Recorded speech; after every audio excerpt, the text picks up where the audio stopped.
안녕하세요. 군사돋보기입니다.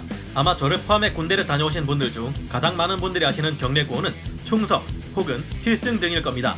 하지만 여기 경례 구호부터가 북진이며 공색이동 북진 선봉을 외치는 전세계 3위 최강의 육군 군단이 있습니다. 바로 명실상부한 대한민국 최강의 군단이자 유일한 기동군단인 제7기동군단인데요. 제7기동군단은 질과 양 어느 면으로 보아도 동북아시아 지상군 군단급 부대 가운데에서 최강의 공격력을 가진 것으로 모두에게 평가받고 있는 무시무시한 군단입니다. 휘하에 있는 다수의 기계와 보병 사단이 보유한 기갑 장비들은 가장 최신의 장비들이 우선 배치되고 있는 곳이며 보유한 전차의 숫자만 해도 850여 대에 이를 정도인데요. 이는 영국, 프랑스, 독일 등 3개국이 현역으로 운용하는 전차 수를 모두 합친 것보다 많은 정도라고 합니다. 세계 최강급의 전력을 가지고 있는 대한민국 육군 중에서도 가장 강력한 제7기동군단은 볼수록 입이 떡 벌어지는 위력을 가지고 있지만 잘 드러나지 않는 아킬레스건도 존재한다고 하는데요. 오늘은 대한민국 제7기동군단이 어느 정도의 전력을 가지고 있는지, 그들만의 차별화된 전술은 무엇인지, 대표적인 무기체계는 무엇인지 살펴보겠습니다.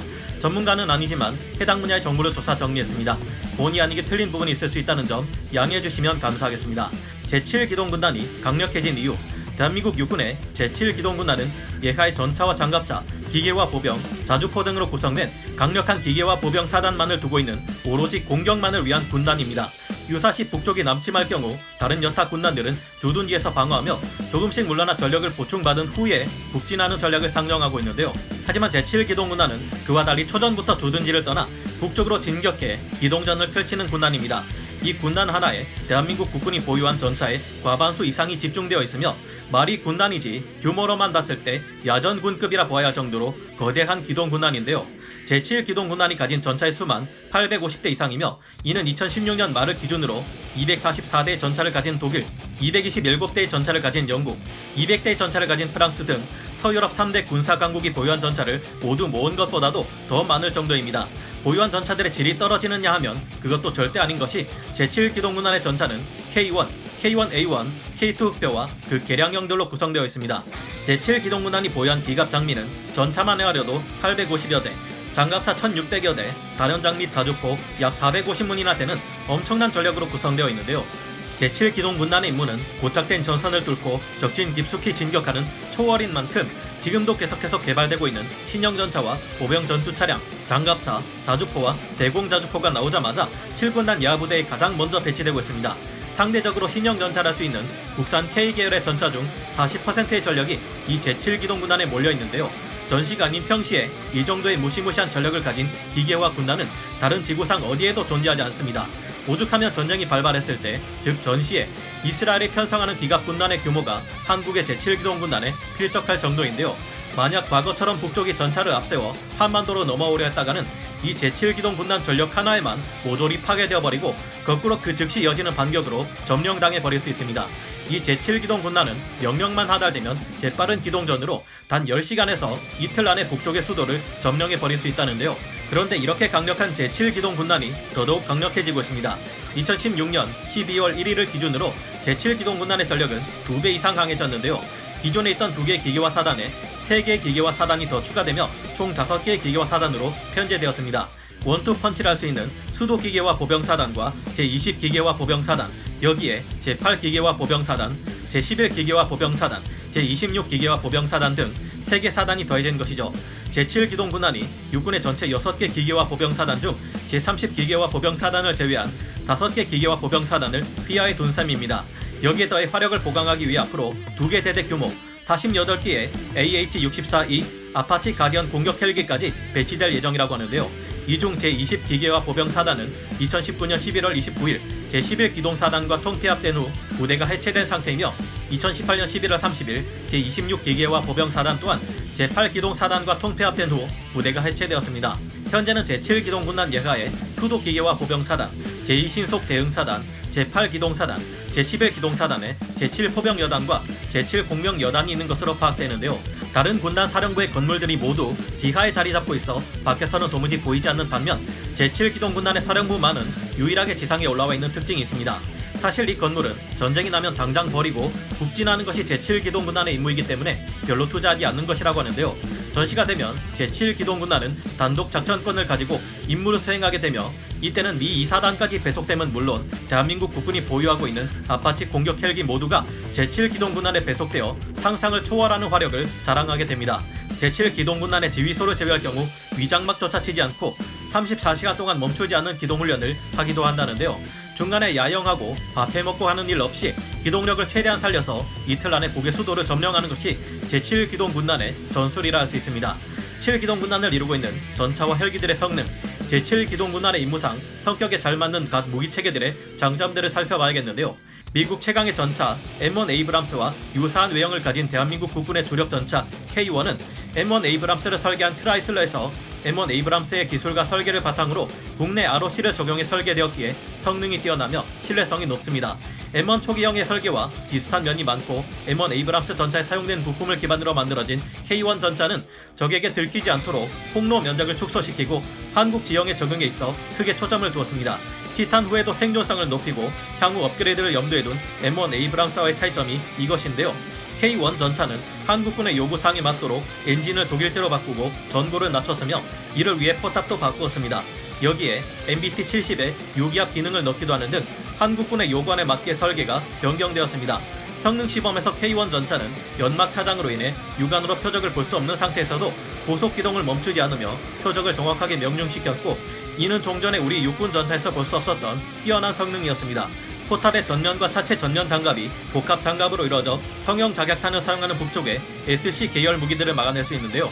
하지만 105mm 52구경장 강선포 포신을 장착하는 K1 전차는 120mm 활강포로 업그레이드 하기가 어려워 K1A1이 필요했습니다. K2 퓨어 전차는 길게 이야기할 것 없는 대한민국 육군의 강력한 최신의 3.5세대 전차죠. 2008년 공개 당시 언론에 공개된 단순 수치 비교로는 미국의 M1 에이브람스를 비롯한 각국의 주력 전차와 비슷하거나 오히려 뛰어넘는 수치를 보여준 훌륭한 전차입니다. 자동 장전 장치를 채용한 K2 퓨어 전차는 탄약수가 필요 없으며 수심 4.1m까지 도하가 가능해 한반도에 있는 대부분의 강을 별도의 도하 장비 없이 건널 수 있습니다. 순식간에 적진을 향해 치고 나아가야 하는 제7기동군단에 딱 맞는 성능인데요. 표적 획득 능력 또한 높아졌으며 방어력이 향상되어 생존성 또한 상승했습니다. 우리가 자체 개발한 K2의 55구경장 120mm 활강포는 최신의 날개 안정 분리 철갑탄 K279를 발사할 경우 2km 거리에 있는 적 전차의 장갑 2개가 700mm 중반에서 최대 800mm 초중반까지 된다고 해도 관통해버릴 수 있다고 하는데요. K2 흑뼈 전차는 앞으로 고각으로 발사하면 포탄이 활강하다가 자체의 센서로 적 전차를 감지하면 낙하해 전차의 취약한 부분인 상부에서 공격하는 상부 공격 지능탄 또한 사용할 것이라고 합니다. 이 상부 공격 지능탄을 사용하면 최대 8km 밖에 있는 적 전차를 간단하게 제압할 수 있을 것이라고 하는데요. 게다가 적 헬기마저 공격할 수 있는 히트 MP탄을 발사할 수 있어 복잡한 교전 상황 시 적 공격 헬기 행동을 크게 위축시킬 수 있다고 합니다.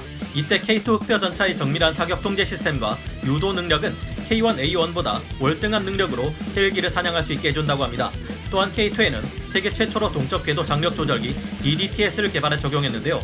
DDTS는 전차 궤도의 순간 장력을 측정해 일정하게 조절하도록 하는 장치인데 주행 중 무한 궤도에 접지되는 노면의 형태에 따라 시시각각 바뀌는 궤도 장력을 컴퓨터와 유기압 제어 장치를 통해 항상 최적의 상태로 유지하게끔 해줍니다. 이 장치 덕분에 연구 개발자들이 궤도를 억지로 벗겨내기 위해 갖은 발악을 했음에도 실패할 정도의 뛰어난 신뢰성을 가지게 되었다고 하는데요. 이는 압도적인 화력으로 재빨리 적진을 치고 들어가야 하는 제7기동군단의 주력 전차인 K2 흑표에게 있어 전투 중 기동불능 상태에 빠질 가능성을 획기적으로 줄여준다는 점에서 큰 의의를 가집니다. 기동 중 명중률을 보정하고 포신의 힘을 측정해 오차를 줄여주는 동적 포구 감지기, 목표를 감지해 큐에 넣고 목표의 미래 위치를 계산해 자동 조준하는 목표 조준 프로그램, 고속으로 기동하는 물체를 사격점이 일치하는 순간 자동으로 사격하는 기능을 갖춘 뛰어난 사격 통제 시스템도 가지고 있는데요. 덕분에 K2 흑표 전차는 빠르게 기동하면서 울퉁불퉁한 지형을 지나면서도 목표를 정확하게 맞추는 뛰어난 능력을 보유하고 있습니다.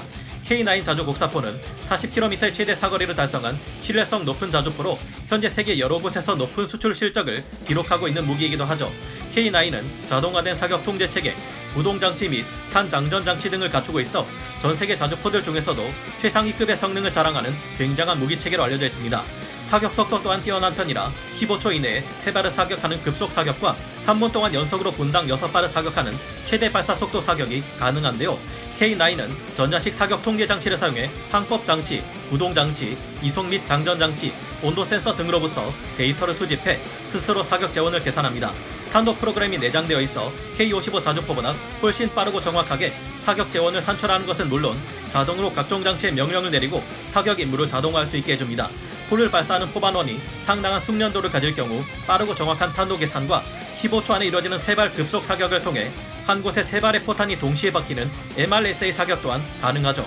AH-64E 아파치 헬기는 명실상부한 최강의 공격 헬기로 2017년 1월을 기점으로 한미연합군의 아파치는 총 84기가 되었습니다. 이때를 기점으로 한반도에서 육군 기동전력의 우위는 명백하게 한미연합전력이 우위를 차지하게 되었는데요. AH-64E 아파치의 롱보우 레이더와 AGM-114 헬파이어 미사일의 조합으로 가해지는 아파치 공격 헬기의 어마어마한 화력 집중 능력은 북쪽의 전차 군단에게 있어 저승사자나 다름없습니다. 올해 3월 36대의 아파치 공격 헬기가 추가 도입되었기에 한미연합군의 아파치 공격 헬기 수는 이제 120대가 되었는데요. 대한민국이 보유한 아파치 헬기의 숫자만 72기인 상태인데 전시에는 이들 모두가 제7기동군단에 배속된다고 했었죠. 그렇다면 72기의 아파치가 뜰 때마다 단순 계산으로 576대에서 1152대의 적전차가 날아가 버리게 됩니다. 헬파이어 미사일의 명중률을 좀 과도하게 낮춰서 절반 이하라고 해도 우리 군의 아파치 헬기 대대가 뜰 때마다 최소 적의 기갑 여단 한두 개는 예외 없이 박살나 버리게 되는데요. 아파치 헬기는 공격력과 방어력, 기동성과 은밀성에서 두말할 필요가 없는 무서운 성능을 가집니다. 이 성능이 한반도의 복잡한 지형과 만날 경우 주간, 야간, 악천 후 가릴 것 없이 언제 어디서 튀어나와 적의 기갑 부대를 초토화시킬지 알 수 없는데요. 아파치 공격 헬기는 현재 그레이글과 같은 무인기와의 협업으로 더욱 무서운 성능을 가질 계획이며 이외에도 제7기동군단의 MLRS는 끝이 없는 미사일을 소나기처럼 퍼부어대며 적의 기갑 부대를 정신 못 차리게 만들 것입니다. 아파치 공격 헬기들에게 두들겨 맞으면서 힘겹게 이동하는 우리 반대편의 기갑 부대들이 겨우 살아남으면 그때 이들의 눈앞에 나타나는 것은 압도적인 성능과 물량을 자랑하는 진짜 기갑 전력인 제7기동군단이라 할 수 있겠는데요. 하지만 이처럼 강력한 제7기동군단마저도 시대가 흐름에 따라 개선해야 할 점들이 드러나고 있습니다. 그 문제가 무엇이고 개선점이 무엇인지에 대해서는 다음 기회에 말씀드리는 것이 좋을 듯하네요. 오늘 군사 돋보기 여기서 마치고요. 다음 시간에 다시 돌아오겠습니다. 감사합니다. 영상을 재밌게 보셨다면 구독, 좋아요, 알림 설정 부탁드리겠습니다.